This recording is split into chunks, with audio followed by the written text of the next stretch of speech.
Hello, PopTalk Tribe. Welcome back to another episode of the PopTalk Podcast. I'm your host, Chauncey.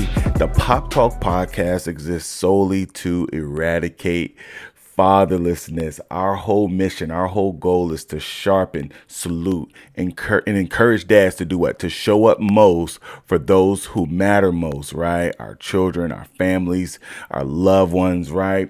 And so we believe that fatherhood is not a solo sport. It's not like golf or, pickleball or racquetball. I was in the gym the other day and I saw a woman playing pickleball and she was all by herself. No, racquetball. It was racquetball. I'm tripping. She was playing racquetball all by herself. And fatherhood is not like that. Fatherhood is a team sport. You need to get yourself a team. All right, man. And so hopefully we could be your team. And so together we can eradicate fatherlessness. I believe that. Man, this is a big hag, but I believe that every child deserves a dad. Every child deserves a dad. And so today, I want to address the elephant in the room. Can we do that? And the elephant in the room today, because there's probably about 11 elephants in the room at one time. But today we're going to single out this one elephant. And this one elephant is the question, what is a man? What is a man? Because let's be clear, being a great dad sits on the foundation of first being a great man. I'm going to say that again. Being a great dad sits on the foundation of first being a great man. So what does that look like? So what is a man? What makes you a man? Had the conversation with a friend of mine at work the other day, and I don't use that term loosely. He is a friend of mine at work, and I asked him, like, man, what makes you a man? What makes us men? When did you know that you were a man? When was the moment? When was the light switch flicker, right? That the lights came on and said, I'm a man. When did that moment happen? When did that take place for you? I want to know. Put it in the comments below. When did you become a man? And so I believe that God, my worldview, and it's Christianity. I believe I see the world through the lens of the Bible, and I believe that the Bible has all the answers to life, even the ones that it don't address. I have faith that God still answers those questions, right? And so I believe that God created man. God created him. The world redefined man. Who got it right? Who got it right? And so over in 1 Corinthians, yes, it's 2024. We bring the Bible out. All right, over in 1 Corinthians 16, 12 through 13, it says this. I love what Paul writes here. He's finishing up this first letter, his first epistle to the Corinthian church. And man, they were wild out there in the city of Corinth. And so he says this. These are his final instructions. It's the last thing that he says to them. He says this in verse 12. All right, he says, now concerning our brother Apollos, I strongly urge him to visit you with other brothers, but it was not at his will to come now. He will come when he has the opportunities. And then he says this. In the meantime, he says this. Be watchful. Stand firm in the faith. Act like men. Be strong. Verse 14. Let all that you do be done in love. That's powerful. That doesn't sound toxic to me. That doesn't sound like toxic masculinity. Man, he gives them instructions. He says this. He tells them 5 things to do. He says, be watchful. Stand firm in the faith. Act like men. That's what we're going to talk about today. Be strong. Right. And then he says this. He says, let all that you do be done in love. Let everything that you do be done in love. He's telling this to men. Right. And so, man, we're going to get into it today, man. But before we do, I got a story to tell you. We're going to take our time, man. We're going to let this slow burn today. I got my little slow burning candle flickering in the background. And so I was in the Army. umpteen years ago, right? And I got promoted and I was a sergeant, and they send you off to this like sergeant school, if you will. It's called WLC, or Warriors Leaders Course. You know, the Army has an acronym for everything. And so let's go back in time. I was just recently promoted. They send me off to WLC, and I'm in training, right? And then we get to the portion of the training where we have to do land navigation. That's one of the courses, one of the requirements for passing this course. And so in land navigation, in the classroom portion, they teach you everything, the parts of a map. You already learned this stuff in basic training, but they're teaching you this stuff again, right? So parts of a map, terrain association, they're familiarizing you with, or reacquainting you with, the lensatic compass, right? So there's this special compass that you use. It's not the compass that you use that you see on the cartoons or on TV. There's a special little lensatic compass, and they teach you how to shoot azimuths, and teach you the difference between true north and magnetic north and grid north and all these other things, right? And so after you complete the classroom portion, now it's time to put that information. You got to put all that information that they taught you into action, right? And so they put us out here on a grid square, out in the woods, right? Out in the middle of nowhere. And there's this course that they've set up. And they give you, I forget how many points they gave us. I don't know if it was 4 or 5 points, but they give you a number of points that you have to find out here in the forest, right? And so I'm confident in my skills, in my ability. And so, man, I get my map out and I associate my map with my with my compass, and I find the point on the map that I have to find, and the grid coordinate, and I shoot my azimuth. Pew! Shoot my azimuth, and I'm like, okay, my point is over there. However, between me and there, and it was a short distance. It's probably about 50 meters, maybe. All right. There was some big brass. By big brass, I mean like a sergeant major, a command sergeant major. I think there was like a full bird and maybe a major in there. And they was having a conversation, right? They was out there watching the young Joes, you know, the young sergeants, the new NCOs go out there and do their thing, right? And I was like, I do not want to walk directly through their conversation. So let me just figure out a way to go around some of these trees and everything like that. In doing so, I got off track. I don't know how I got off track, but I just kept walking and walking and walking. And I was like, I thought that mark was 50 meters away. Why am I like 2 football fields out, right? And so I was like, okay, let's stop, right? I had to stop. I had to put the brakes on. I took a knee. I pulled out my trusty map, pulled out my compass, and I figured out where I was, right? I had to figure out where I was. Figured out where I was. I shot a back azimuth back to the point, found my point, right? Marked it down, marked it, finished the course, right? I found the other points, finished the course. But I bring up this story because somewhere I got off track. And my path prevented me from reaching my destination. My path prevented me from reaching my destination. And I needed to reroute. And if we're honest, most men need to reroute. We need to make some immediate adjustments if we're going to reach our desired destination, right? God has a destination for us. God has a plan for us, I believe. And if we're going to get there, a lot of us, man, we're just off track, man. And we if we're going to be that 1 Corinthians 16:13 man that the Apostle Paul was talking about, we need to make some adjustments, because some men are just choosing to hang out on Boyhood Boulevard. You're just hanging out on Boyhood Boulevard. You're in this continuous cruise control holding pattern. You're a boy, but you're in a man's body. You smell like a man. You funky. Your armpits funky. Your tail funky. Man, you got the muscles maybe, but you're just in this drift mode. You're just drifting. You shy away from commitment.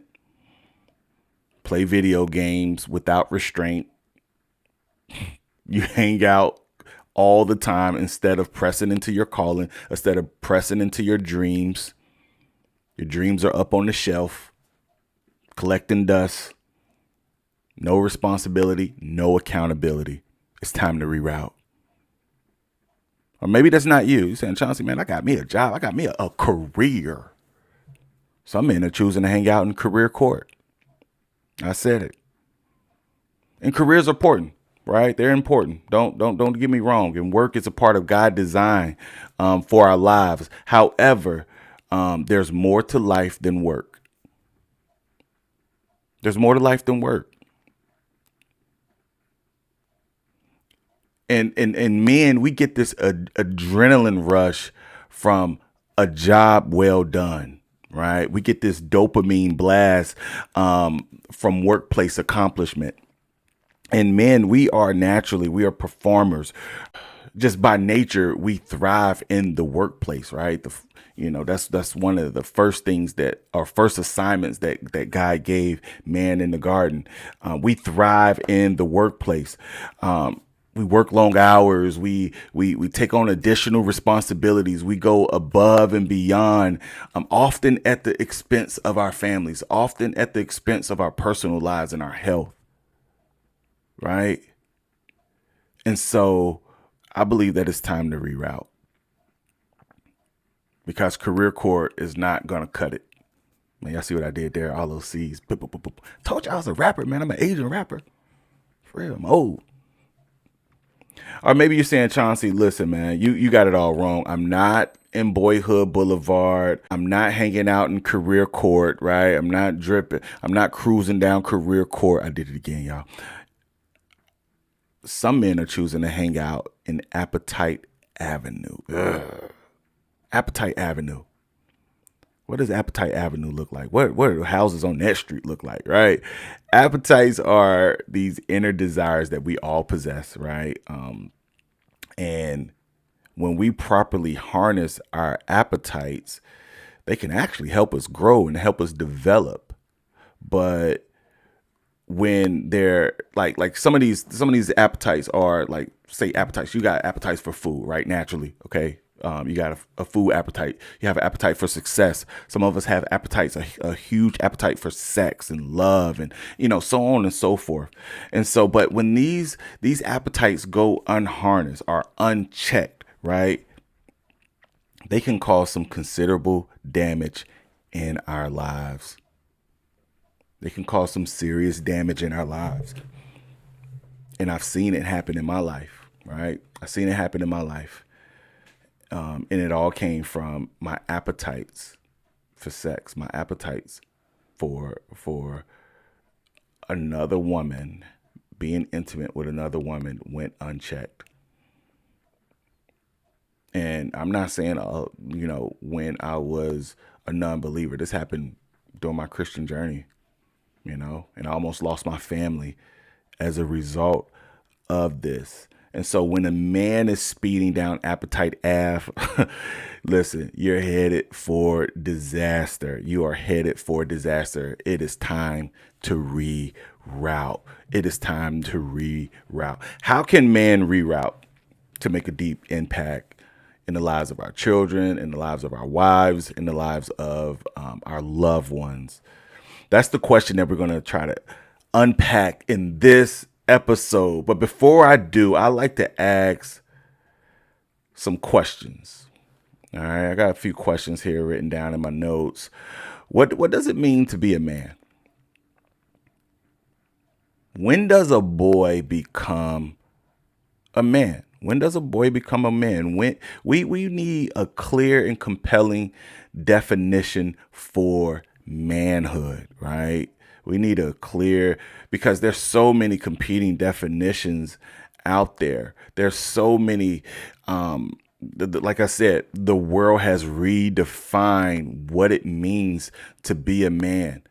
God created him. The world redefined him. Who got it right? We need a clear and compelling definition of what a man is. And I like the way one author put it. He said, authentic man. This clear definition serves as a map. It serves as a compass. Like I needed a map when I was on that land navigation course. And I believe that this definition will be, what was Paul talking about over there in 1 Corinthians chapter 16, where he says, act like a man, be a man. Right? And so I believe that we can determine if we're headed in the wrong directions if we have this compass, right? This true north. Every man needs a benchmark to hit, a trajectory to follow. And so could you imagine this? Just follow me. All right. Could you imagine playing football without touchdowns or basketball with no hoop? Right. You just dribble. Can you imagine that, man? LeBron just, you just going up for dunks, but there's no goal, right? You just jumping in the air. Right. This would be silly, right? How would you know if you're winning if there's no touchdown?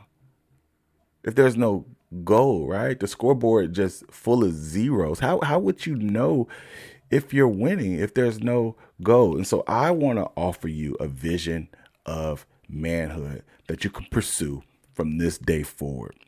This is a compelling definition that will serve as your azimuth, right? Your azimuth, your straight line. That's what an azimuth is. You shoot, it's a straight line between 2 points. And two grid points or two locations, if you will. And so I want to give you an azimuth, right? And that you can call your sons, that you could call your nephews, that you could call the young men who you mentor, and you can call them to follow this azimuth, if you will, this clear and this compelling definition for manhood. We can tell our daughters specifically what to look for in a man from this definition. All right. And so here's my propositional statement. Here's what I'm going to unpack today. All right. I believe that you can reroute your lives by adopting 4 game-changing manhood pillars. I'm going to say that again. You can reroute your lives. And men, I'm talking to you. Fathers, I'm talking to you. You can reroute your lives by adopting 4 game-changing manhood pillars. Let's look at these 4 pillars closely. Here's the first pillar. First pillar is this: act. Don't just observe. Act. On February 14th, 2018, you remember this day. You remember it was all over the news. One of the deadliest school shootings happened in U.S. history. A 19-year-old gunman walked into Marjory Stoneman Douglas High School in Parkland, Florida, and opened fire, killing 17 students and faculty members. My question was, where were the police? Where was the SWAT team? Where was the sheriff department? Maybe you put help somewhere else in the city of Parkland, Florida, right? Maybe they were on their way. Maybe they were caught in traffic, something, right? If law enforcement was there, this wouldn't have happened. They wouldn't allow this to go down. If law enforcement was there, if a man with a badge and a gun was there, they wouldn't allow this to happen. There's more. As bullets ricocheted and bodies fell in the hallways and the classrooms at Douglas High, Deputy Scott Peterson was outside the building. The SRO officer, right? There's a police officer, a deputy always at these high schools, right? They have them back in my hometown in Cincinnati, even though I'm wearing an Ohio shirt right now. I'm repping my Ohio roots. Shout out to Cincinnati, Ohio. Shout out to Rithrow. My brother went to Rithrow. Shout out to my school, Walnut Hills High School. Yep, I went to Walnut Hills. Yeah, man. But back to the story, Chauncey. Like ADHD is showing up. Bullets ricocheting, bodies are falling in the hallways at Douglas High, and Scott Peterson was outside the building. So there was a deputy there. Deputy Peterson was there, y'all. And instead of storming in after the 19-year-old gunman, he retreated to a position of safety. He retreated to a position of safety. He didn't act. He chose what was safe. He was passive. Right?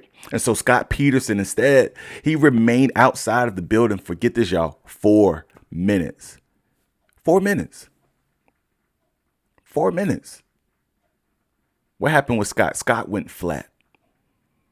He was armed and did nothing. He had all the potential. He had all the equipment required to eliminate the threat. Scott went flat. Here was a golden opportunity for Scott to step in and to step up with noble masculinity, right? With positive masculinity, not the toxic stuff we see in the news and see in our community, but noble masculinity. This is the type of masculinity that benefits others. It's life-giving masculinity. But he fumbled the ball. This thing of just observing and sitting back and waiting for someone else to step up. This thing called passivity is an age-old silent killer, and it's been taking men out since the beginning of time. Instead of being actively involved with their children, we're just standing there, right? We're not engaging in conversations. We're not creating opportunities for us to connect. Young men are passively going through life. They're going through school. They're going through their jobs. They're going through, they're waking up in their homes, frozen, just like Deputy Peterson.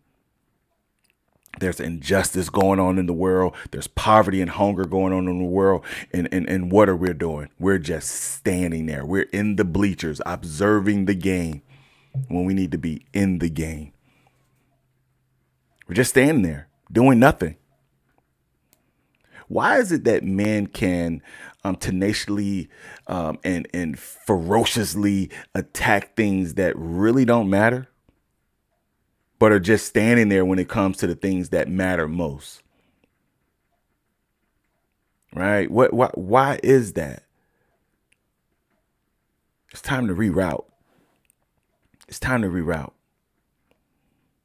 We just can't stand there and observe. We need to act. Not just observe. We need to act, not just observe. The second pillar. Welcome to the call of duty. We need to learn to embrace our duty and embrace our responsibility. Deputy Peterson neglected his duty. But let's not beat up on Scott, right? Because Scott Peterson isn't alone. He's not alone, right? I joined Scott.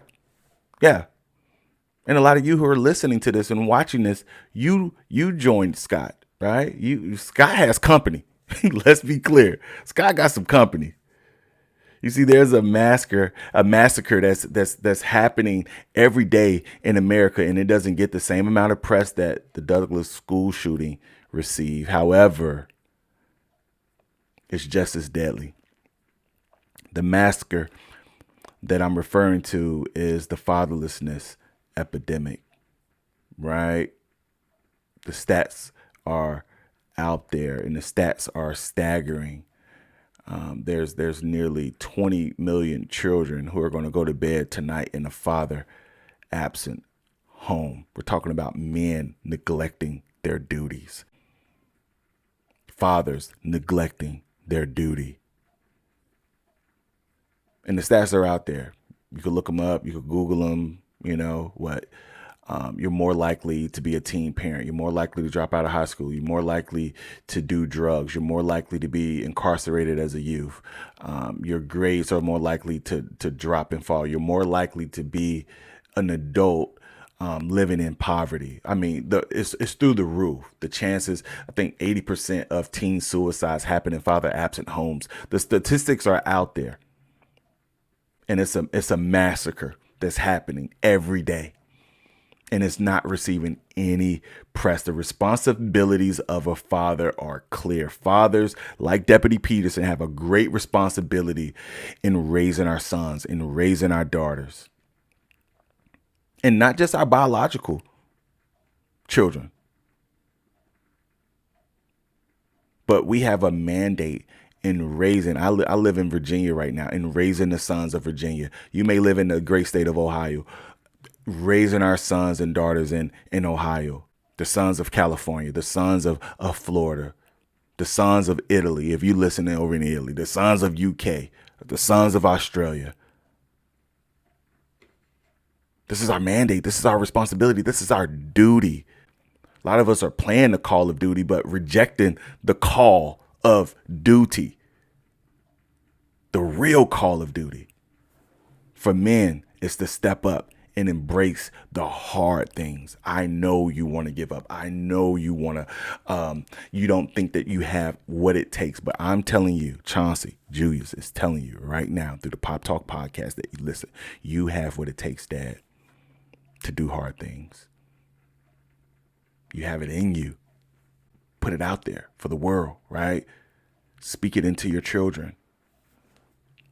Write it down. Write it to them in a letter, right? You have the character qualities. You have the panache. You have the qualities that your children need. God wouldn't have set it up that way. And so we need to step up and embrace our responsibilities as fathers. All right.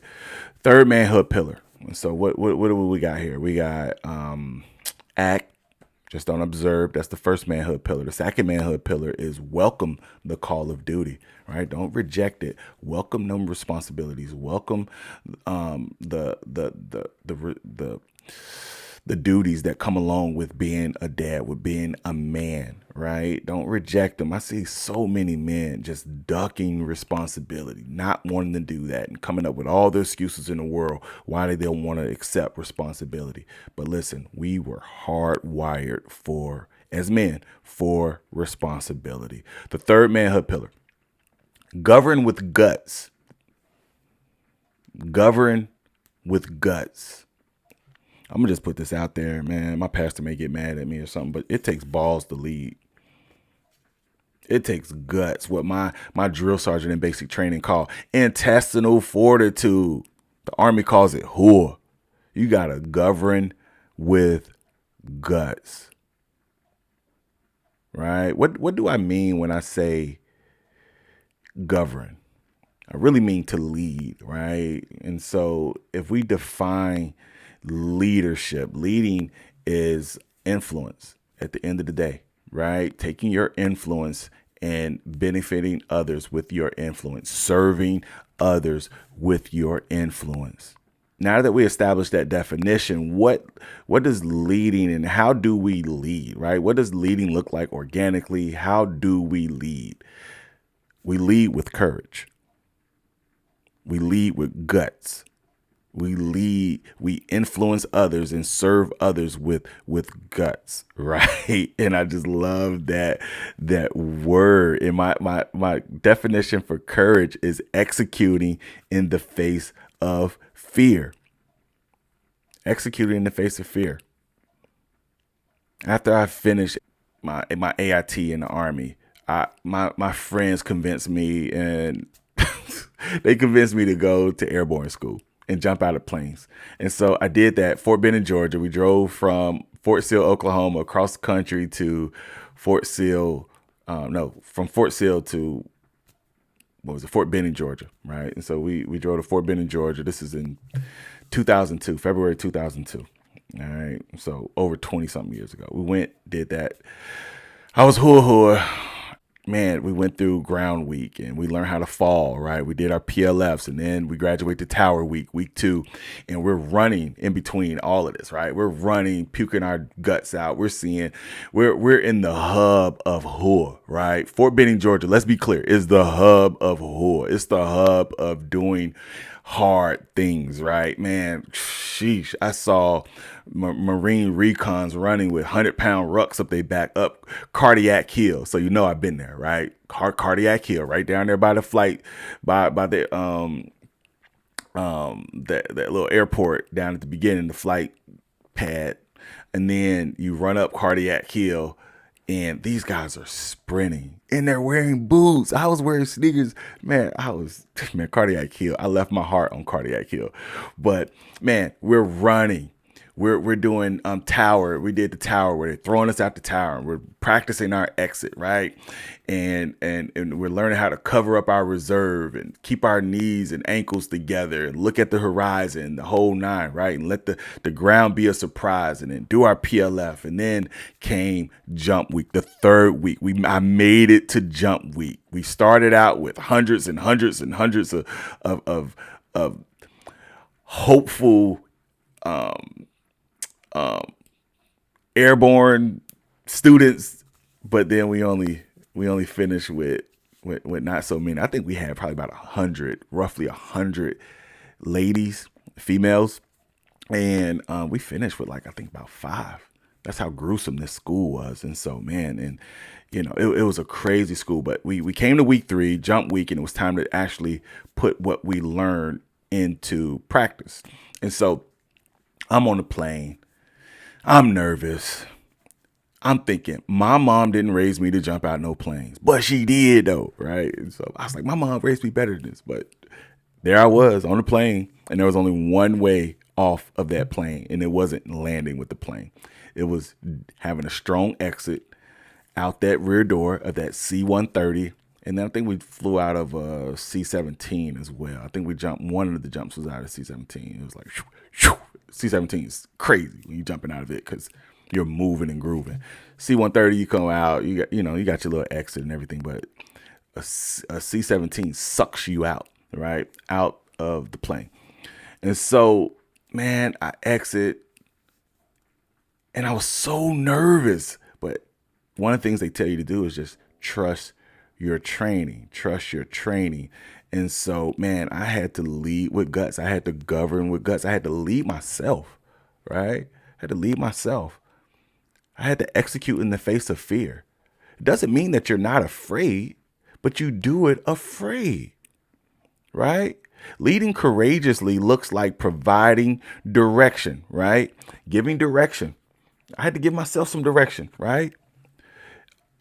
Our black hats had to give us some direction. I got a black hat on right now, but these black hats were our instructors, and we call them black hats. They gave us direction. They said, listen, airborne, if you don't jump out this plane, you're going to get an Article 15, meaning they're going to take money. There's going to be some disciplinary action taken, right? And so reaching our dreams and our destination and our own lives first, right? And then helping others reach theirs. That's what governing with guts look like. That's what providing direction looks like. That's what leading courageously looks like. And then providing protection. We're called to provide protection. Men are called to protect. Yeah, you protect.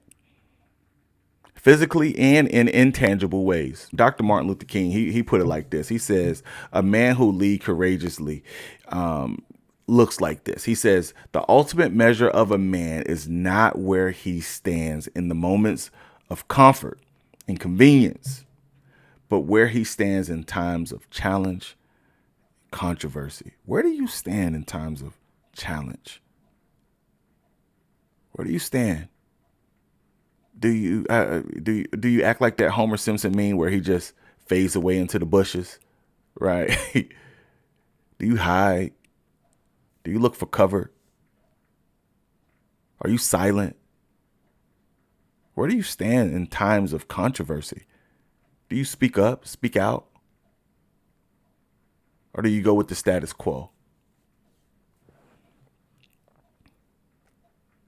I believe that a man who governs with guts is all about civil disobedience, right? Stepping up for what is right, serving others with your influence. That's how we govern with guts, man. All right. 4th pillar. This is my favorite pillar. And so we are, 1, we're acting. We're not just observing. All right. We're welcoming the call of duty. We're governing with guts. Guts. That's what I think of. That's the sound that comes to my mind when I hear guts.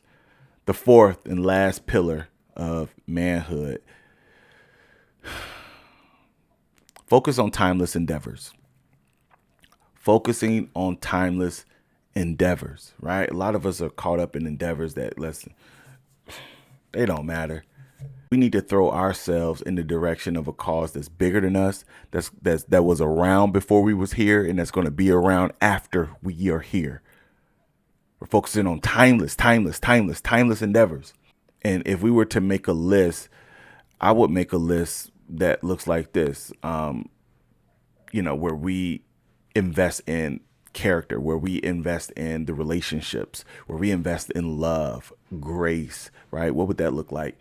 Forgiveness, trustworthiness, being reliable.